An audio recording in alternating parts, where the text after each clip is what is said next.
인자들이 오사 이르시되 이제는 자고 쉬라. 보라 때가 가까이 왔으니 인자가 죄인의 손에 팔리느니라. 일어나라 함께 가자. 보라 나를 파는 자가 가까이 왔느니라. 말씀하실 때 12 중 하나인 유다가 왔는데 대제사장들과 백성의 장로들에게 파송된 큰 무리가 칼과 몽치를 가지고 그와 함께 하였더라. 예수를 파는 자가 그들에게 분호를 짜 이르되 내가 입맞추는 자가 그이니 그를 잡으라 한지라. 곧 예수께 나와 랍비여 안녕하시옵니까 하고 입을 맞추니 예수께서 이르시되 친구여 내가 무엇을 하려고 왔는지 행하라 하신대. 이에 그들이 나와 예수께 손을 대어 잡는지라. 아멘. 기도하겠습니다. 사랑과 은혜 하나님 아버지 감사드립니다. 하나님 11월까지도 우리를 지켜주시고 또 공동체를 보호하여 주시고 우리 각 성도들의 가정과 개인을 지켜주셔서 감사드립니다. 하나님 오늘도 말씀을 통해 우리 마음에 하나님과 더욱 가까워지고 하나님을 더욱 사랑하는 마음이 일어날 수 있도록 주님 우리를 도와 주시옵소서. 하나님 특별히 몸과 마음이 아픈 자들 지친 자들에게 위로하여 주시고 성령의 위로가 그들 속에 깊이 임하여서 세임받는 시간이 되어질 수 있도록 인도하여 주시옵소서. 감사드리며 예수님 이름으로 기도드리옵나이다. 아멘. 오늘 말씀의 제목은 배반의 입맞춤이라. 배반의 입맞춤이라는 제목으로 말씀을 증거하겠습니다. 마태, 마가, 누가, 요한 이 사복음서라 그러죠. 이 복음서에 보면 같은 사건을 조금 다른 각도에서 기록해 놓은 것을 보게 됩니다. 오늘 이 본문은 우리가 요한복음 17장 하나님의 주님의 대제사장적인 기도가 끝나고 이제 잡히시는 그런 장면이었는데요. 오늘 제가 마태복음으로 옮겨와서 여기서는 예수님이 겟세마네에서 기도한 걸 먼저 기록하고 3번씩이나 땀이 피가 되도록 고통스러운 그 내용에 대해서 기도하시고 오늘 잡히시는 장면으로 바로 이어지는 그 장면으로 한번 넘어가 봤습니다. 그 똑같은 내용인데 오늘 조금 이제 요한복음과 마태복음 왔다 갔다 하면서 사건을 조금 살펴보겠습니다. 그래서 이제 예수님은 곧 십자가를 앞두고 자기 사랑하는 제자에게 그 속여 넘어가서 팔리는 그런 장면이 오늘 나오게 됩니다. 여러분의 마음을 아프게 하는 사람은 누굽니까? 저 멀리 미국에 있는 아는 사람입니까? 아니면 내 옆에 있는 남편이나 부인이나 자식이 내 마음을 아프게 할 때가 더 많습니까? 그럼 우리가 돌아보면 굉장히 가까운 사람이 우리에게 상처를 주고 아픔을 주고 괴로움을 주고 또 반대로 사랑을 주고 기쁨을 주고 영광을 주죠. 근데 오늘 이 역사상 가장 이 위선적인 입맞춤이 오늘 등장하게 됩니다. 그래서 이 제자 가룟 유다가 예수를 팔아넘기는 그 암으로 오늘 예수님의 입에 인사하면서 입맞추는 장면이 나와요. 그 우리 문화에서는 이 입맞춘다 이러면은 조금 생소하죠. 근데 뭐 서양이나 뭐 이스라엘은 전부 입맞추고 볼을 부비고 우리는 주로 악수하거나 뭐 잘하면 뭐 이렇게 약간 아이들에게 포옹해주거나 이렇지만 입맞추고 손등에 키스해주고 이런 문화는 우리가 아니죠. 근데 서양에서 보면은 예전에 중세의 그런 기사들 있잖아요. 말을 타고 전쟁에 나갔던 기사들이 왕이나 왕비 앞에 오면은 무릎을 쫙 꿇고 이 칼을 딱 이렇게 손에 대고 나서는 그 왕이나 왕비의 손등에다가 입맞춤을 탁 합니다. 예, 그런 의미는 뭐냐? 내가 당신을 공경하지 않겠다. 이 칼을 탁, 이 칼집에 손을 딱 대고 공경하지 않겠다는 의미고, 또 존경하고, 또 경외하고, 사랑한다는 의미에서 탁 이렇게 입맞춤을 하죠. 우리나라는 뭐 이 프로포즈 할 때 잘 그러지 않지만 서양에서는 반드시 보통 남자들이 무릎을 꿇고 그 사랑하는 여성의 손에 딱 잡고 손 위에다가 탁 이렇게 입맞춤을 하면은 그 청혼을 할 때 그렇게 하는 것이죠. 그래서 입맞춤이라는 것은 인사이기도 하고 사랑의 표현이기도 하고 존경한다 그러고 감사한다 그러고 또 경외한다는 그런 의미가 들어있는 것이죠.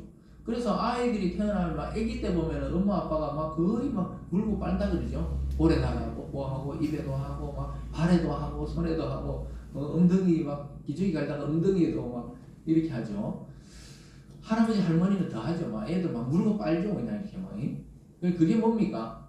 애정에 대한 것, 사랑에 대한 것, 그리고 서로가 신뢰하는 관계일 때 서로 그렇게 입 맞출 수 있는 것이고 또 손이나 발에 애기들인데 그렇게 너무 사랑하니까 그렇게 하는 것이 바로 입맞춤입니다. 그런데 오늘 이 장면에서 이 가룟 유다가 예수님께 하는 입맞춤은 예수를 팔아넘기는 그 암호란 말이에요. 암호. 이게 군호다. 성경에는 군호. 군인들끼리 암호를 짤 때 군호라 그러죠. 그래서 암호다 이렇게 이야기하고 있습니다. 그래서 아주 위선적이고 역사상 가장 인류의 역사에서 가장 위선적인 입맞춤이 오늘 등장하게 됩니다. 3년이나 넘게 랍비라 그러고 선생님이다 이 말이죠. 랍비는 선생님, 주님 이렇게 하면서 따라다녔던 놈이 결정적일 때 자기 스승을 죽음에 이르게 하는 그러한 표현에 그러한 신호로 인사를 한단 말이에요. 그러니까 얼마나 이게 우리가 볼 때는 얼마나 이게 가증스러워요. 그럼 참 놀랍게도 예수님은 이걸 다 아시면서도 그냥 그 길을 그대로 순종해서 하신다는 게 아주 놀랍습니다. 우리 같으면 이걸 갖다 댈 때 팍 이걸 때리고 막 이럴 텐데 이거 팔라고 그러니까 예수님은 그렇지 않고 그대로 그래 인사를 받고 또 네가 할 일을 행하라 이렇게 말씀하는 것을 보게 됩니다. 사랑하는 여러분, 그래서 우리가 사랑하는 만큼 마음에 아픔을 갖기도 하고 괴로움을 갖기도 하고 이렇죠. 그 지나가는 사람 뭐 아무 관계없는 사람이 뭐 해봐야 우리 별 영향을 안 받지만 나와 같이 사는 사람, 나와 같이 신앙생활하는 분들, 또 나와 같이 어떤 회사를 다니는 그런 사람들에게 우리가 때로는 배신감, 또 배반감, 또는 마음의 상처를 입을 때가 있죠. 그래서 오늘 주님처럼 그것을 오히려 큰 사랑으로 덮어버려야 우리의 마음의 상처가 싹 치유되는 것입니다. 오늘 주님의 사랑이 여러분들 마음에 물밀듯이 임하기를 주님의 이름으로 축복합니다. 오늘 첫 번째 보면요, 예수님 팔릴 걸 아시고 그 입맞춤을 받아들이는 것을 보게 돼요. 참 놀라운 거예요. 예수님은 하나님이시잖아요.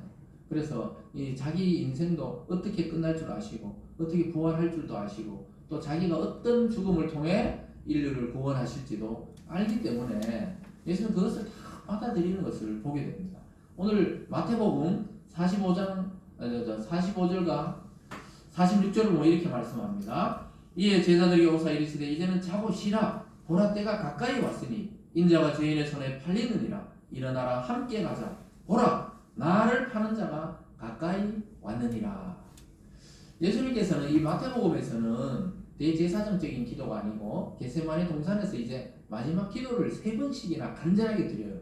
하나님께 할 수 있으면 이 잔을 내게서 지나가게 해주실 수 없습니까? 이렇게 3번이나 간절히 물어봅니다. 즉 십자가의 이 고난, 죽음의 이 고난 말고 다른 방법은 없느냐고 3번씩이나 기도해요. 그때 이제 예수님이 이 베드로와 또 요한과 또 그 형제를 데리고 올라갔었죠. 또 올라가서 그렇게 기도하고 나서는 너희들도 같이 옆에서 좀 떨어진 데서 기도하라 그러는데 와보면 졸고 있고 와보면 자고 있고. 그러니까 예수님 3번째 왔을 때는 이제 가자. 때가 됐다. 나를 파는 자가 가까이 왔다. 예수님 다 아는 거예요. 이미 성찬식 할 때 예수님이 떡을 떼주면서 내가 이것을 초에 묻혀주는 자가 나를 팔 자다. 가룟 유다에게 탁 주셨잖아요. 근데 이 제자들은 전혀 눈치를 아직 못 채고 있었습니다. 그래서 예수님은 때가 되었다. 가자. 이렇게 말하면서 자기의 갈 길을 담담히 받아들이는 걸 보게 돼요. 왜냐하면 3번의 기도 속에 하나님의 응답이 무응답이었어요. 응답이 없었어요. 그 말은 뭐냐? 이제 그 길을 가야 된다는 거예요. 그래서 예수님을 잡으려고 사람들이 곧 올 것이고 가룟 유다가 올 것이라는 것을 아시고 이제 가자는 거예요. 오히려 그들을 마중하러 가듯이 예수님이 이야기하는 것을 보게 됩니다. 이제 모든 걸 수용하는 단계에 이르신 것이죠. 그럼 막 도망가자. 야, 내 잡으러 오니까 야 도망가자. 그렇게 하지 않고 가자 그래요. 가자. 여러분 이럴 수 있습니까? 이럴 수 있을까요? 내 죽이러 오는 것을 다 알고 미리 정보를 들었으면 도망을 가야 되는데 예수님이 이걸 다 알고도 걸어가십니다. 왜냐하면 나중에 말씀하시지만 성경을 이루는 길이기 때문에 그렇다. 이렇게 예수님이 말씀하세요. 그렇다면 왜 유다는 예수님이 마지막 만찬 때도 이미 경고하셨고 또 오늘도 이렇게 다 알고 계신 걸 알면서 유다는 왜 이렇게 예수님을 팔아넘겼을까요? 그것은 바로 예수를 믿지 않았다는 증거입니다. 그래서 유다는 어떤 사람이었냐면요, 열심당이라고 해서 헤롯 땅의 당원이었어요.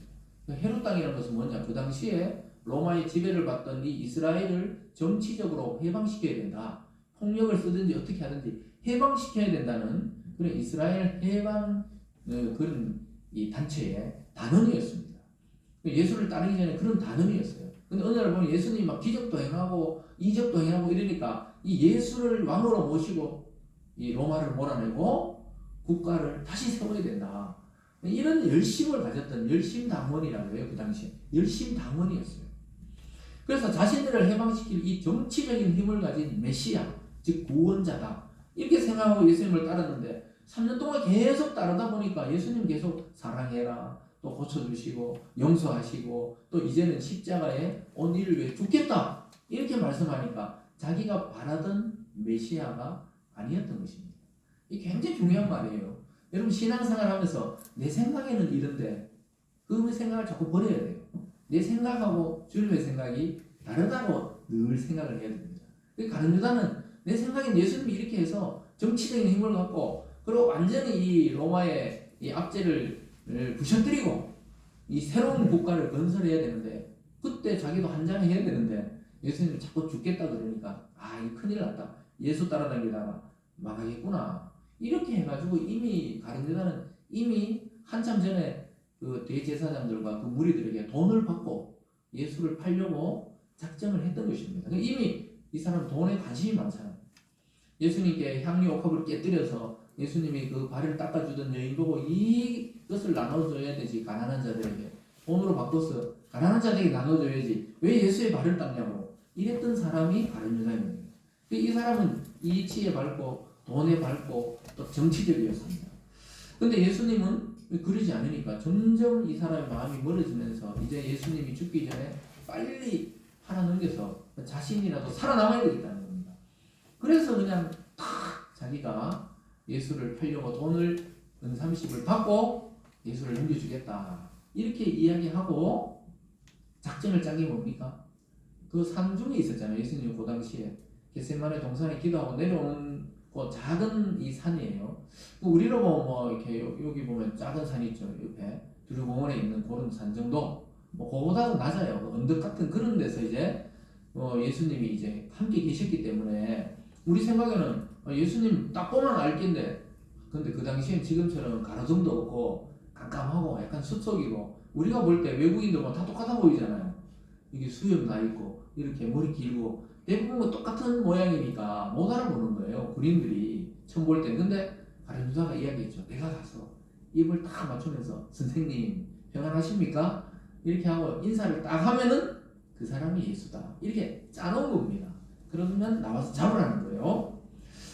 그렇게 이야기해놓고 이제 나타나서 예수님께 딱 이렇게 입을 맞춥니다. 이때 이미 이 유다는 유다가 아니에요. 이미 사탄이 되어버린 겁니다. 예수님을 대적하는 자가 되어버리면서 그냥 아무 거리낌 없이 그 당시에는 나중에는 결국은 후회하고 자살해서 죽음에 이르지만은 결국은 이때는 그냥 막 사탄이 속에 들어가니까 그냥 막 예수님께 나가 당당하게 입맞춤합니다. 47절부터 49절까지 내용이 그겁니다. 말씀하실 때 12 중 하나인 유다가 왔는데 대제사장들과 백성의 장로들에게서 파송된 큰 무리가 칼과 몽치를 가지고 그와 함께 하였더라. 예수를 파는 자가 그들에게 군호를 짜, 이게 암호란 말이에요. 군호를 짜 이르되 내가 입맞추는 자가 그이니 그를 잡으라 한지라. 곧 예수께 나와 랍비여 안녕하시옵니까 하고 입을 맞추니. 얼마나 이 위선적인 행동이고 아주 우리가 볼 때 아주 배반의 행동입니다. 근데 예수님 알고 계세요. 알고 계시면서 그냥 나중에 뭐 행하라고 그래요. 자기 스승을 팔려고 그 짜놓은 이야기가 뭡니까? 내가 입을 맞추고 인사하고 존경의 표시로 하는 입맞춤이에요. 그렇게 이야기하는 사람이 예수다. 이렇게 이야기하는 거예요. 그래서 제가 오늘 제목을 배반의 입맞춤이다. 얼마나 위선적이에요. 사랑해야 되고 경외하고 존경해야 될 그 인사법이 완전히 배반하는 그런데 달려있는 것입니다. 그래서 우리가 흔히 가룟 유다 증후군이다 뭐 이런 말을 써요. 우리끼리 하는 말로. 가장 가까운 사람이 배반한단 말이에요. 그리고 그 압살롬 증후군이다 이런 말도 많이 쓰죠. 다윗의 아들이 압살롬인데 아버지를 반역하고 왕이 됐잖아요. 그래서 항상 있잖아요. 그 우리 이 기독교인들끼리 쓰는 용어예요. 압살롬 증후군이다. 아들이 배반한단 말이에요. 가장 아꼈던 아들이 나중에 제일 빨리 배반해요. 그리고 여기 보면 예수님의 뭐 가까운데 이 돈 맡은 회계 담당이 있잖아요. 이 가룟 유다가. 회계 담당하던 가룟 유다가 예수를 다 배반합니다. 우리가 이 인간적으로 보면 어떻게 이럴 수가 있나 이러는데 결국은 뭐냐? 예수를 믿느냐 안 믿느냐에 달려있는 거예요.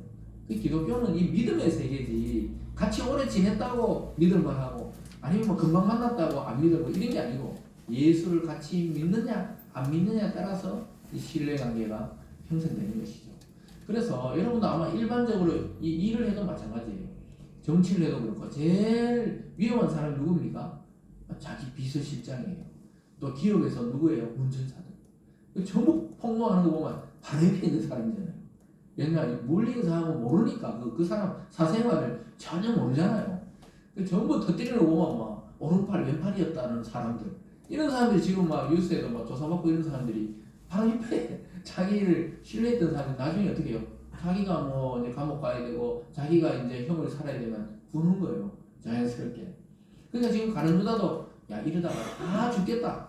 이러다가 로마 군인들에게 잡혀가 우리 다 죽는다.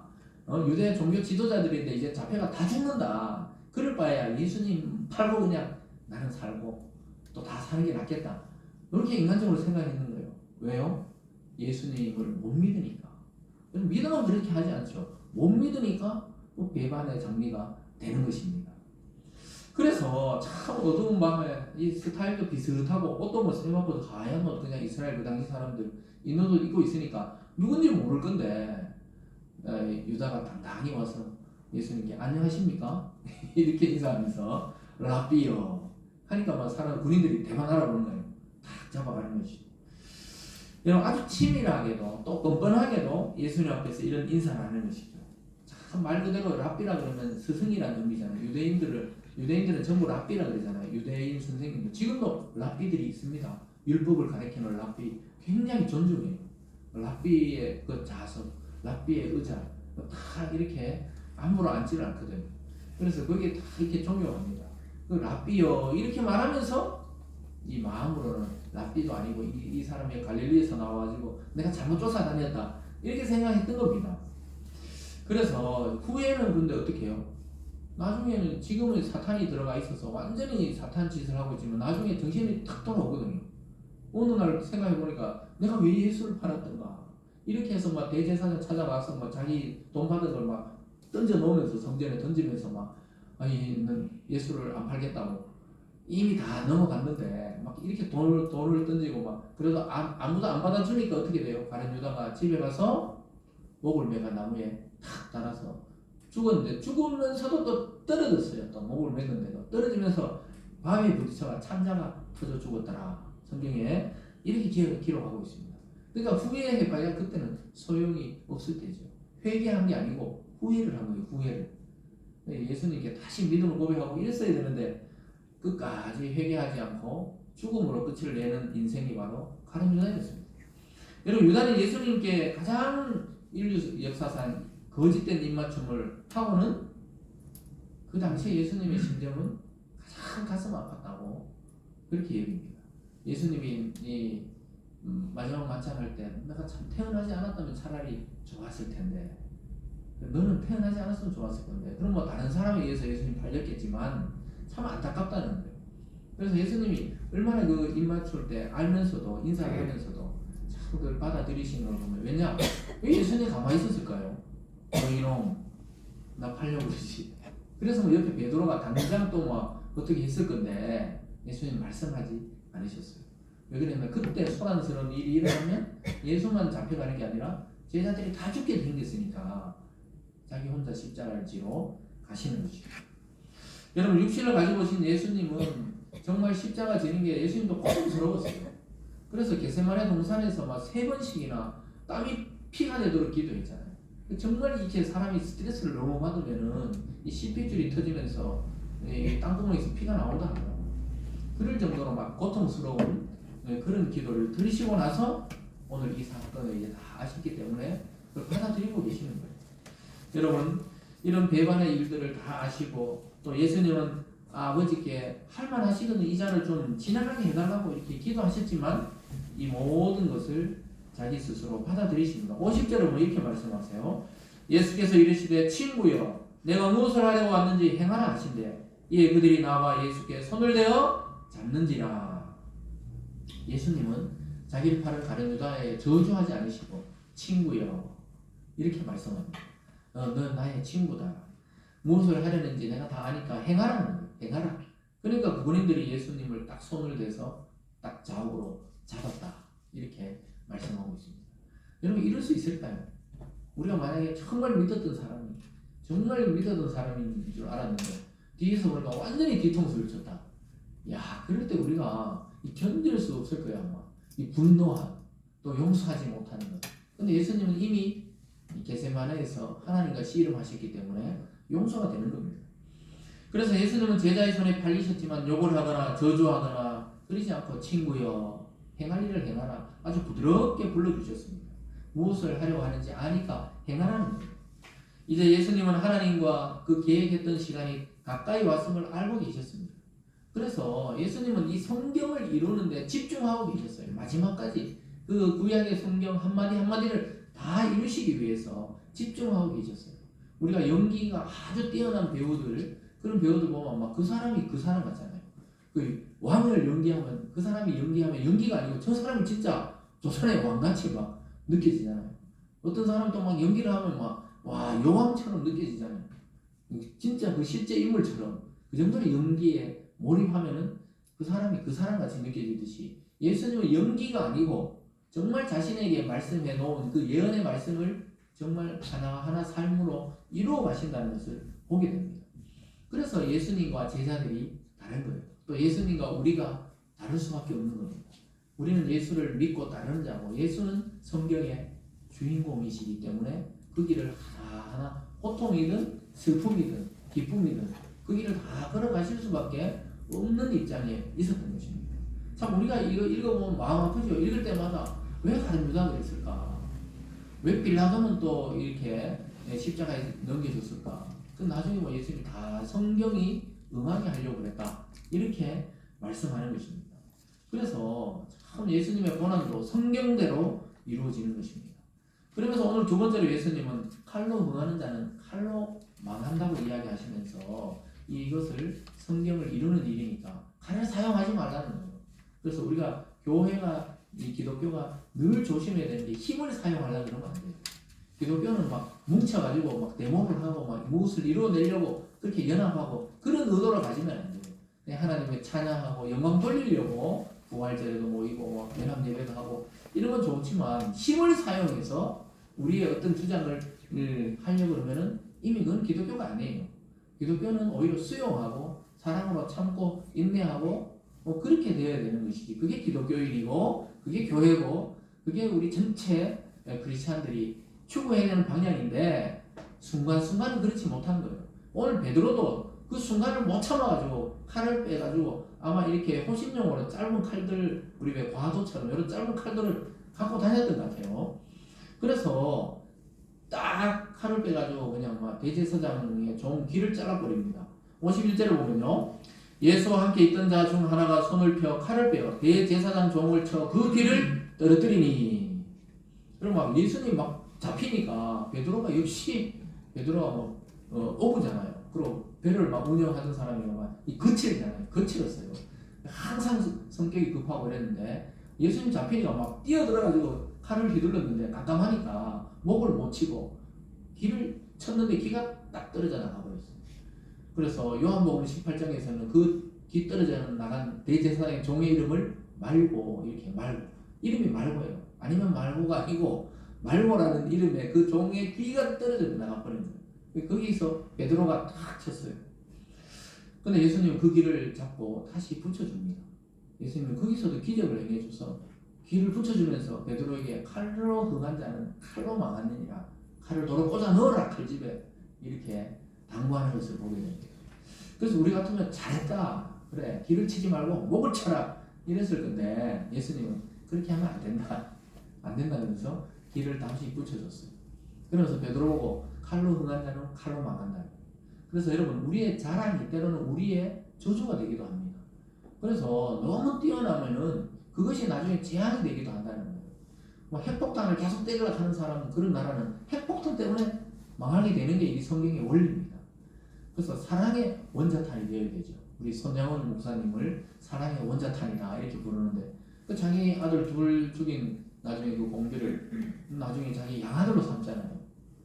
사형 안 시킬 수 없냐 이랬는데, 결국 뭐 그 사람은 어떻게 되었지만은 그 감옥에 있는 그 자기 아들 둘을 죽인 사람은 그렇게 끝까지 돌봐가지고, 그래서 그 사람의 별명이 사랑의 원자탄이다 이렇게 말합니다. 참 예수를 닮은 목사님이죠. 그래서 우리가 인간적으로는 그럴 수 없죠. 그럴 수 없다고 계속 반대했던 사람이 손양원 목사님의 사모님은 절대 용서 안 된다고 자기는. 왜냐면 자기 엄마들은 용서가 안 되죠. 자기 아들 죽인 사람들. 근데 결국은 나중에 다 받아들이고 목사님의 뜻을 따랐지만, 양아들로 또 그 사람을 오히려 삼았지만, 이게 보통 인간의 생각으로 안 되는 거죠. 성령이 감동을 주고 하나님의 그 사랑, 그리스도의 십자가 사랑이 자기 몸에 체휼됐기 때문에 그런 행동이 나오는 것이죠. 그래서 사랑의 원자탄은 계속 사랑을 낳지만은, 그냥 핵폭탄을 갖고 막 위협하는 나라도 있잖아요. 다 핵폭탄 때문에 망할 겁니다. 그래서 예수님은 그런 무력으로 이 하나님 일을 이룰 수 없다고 베드로에게 분명하게 말씀하고 있어요. 내가 지금 능력이 없어서 이 길을 걸어가는 줄 아느냐? 하나님께 요청하면 하늘의 천군 천사들이 바로 출동한다고 그렇게 말씀하세요. 볼까요? 52절부터 54절로 예수님이 이렇게 말씀해요. 이에 예수께서 이르시되 내 칼을 도로 칼집에 꽂으라. 칼을 가지는 자는 다 칼로 망하느니라. 너는 내가 내 아버지께 구하여 지금 12군단 더 되는 천사를 보내시게 할 수 없는 줄로 아느냐. 내가 만일 그렇게 하면 이런 일이 있으리라는 성경이 어떻게 이루어지겠느냐 하시더라. 12군단이나 되는, 사단도 아니고 군단 12개나 되는 그 천사들이 바로 천군과 천사들이 내려와서, 그건 다 옆에 있는 종들 다 없애고, 아니 주님만 하늘로 그냥 데려 올라갈 수 있죠. 그렇게 할 수 있는 게 하나님이시죠. 엘리야를 불병거에 태워 올라가시고 에녹을 죽음을 보지 않고 데려가시듯이 예수님도 그냥 데려가실 수 있죠. 근데 그렇게 하면 어떻게 하나님 말씀한 이 구약 성경이 이루어지겠느냐, 이렇게 말씀하면서 칼을 도로 꽂아 넣으라는 거예요. 그래서 베드로하고 주위의 이 제자들은 이 성경이 뭐 어떻게 이루어지는지 모르지만, 예수님 지금 성경의 각본대로 구약의 예언대로 십자가를 향해 가시기 때문에 자기가 주인공이니까 다 아시는 거죠. 그래서 그러면 안 된다 이렇게 말씀하고 있는 것입니다. 예수님이 때로는 신적 권능을 보여주셨잖아요. 바다를 잠잠케 하기도 하고 죽은 나사로도 살리고 이렇게 하셨지만, 이 순간에는 그걸 사용하지 않고 계신다는 거예요. 온 인류의 죄를 짊어진 한 인간으로, 죄 없는 한 어린 양으로, 그 어린 양으로 순종하며 그 죽음의 길을 걸어가는 단계에 온 겁니다. 이때는 신적 권능을 사용하시지를 않아요. 십자가에 돌아가실 때까지 그냥 한 인간이 죽는 것처럼 그렇게 비참하게 그냥 돌아가십니다. 그러나 그가 살아날 때 보면은 만왕의 왕이요 만주의 주요 하나님의 아들이라는 것이 부활 때 선포가 되는 것을 보게 됩니다. 그러면서 그 잡아놓은 사람들에게도 말해요.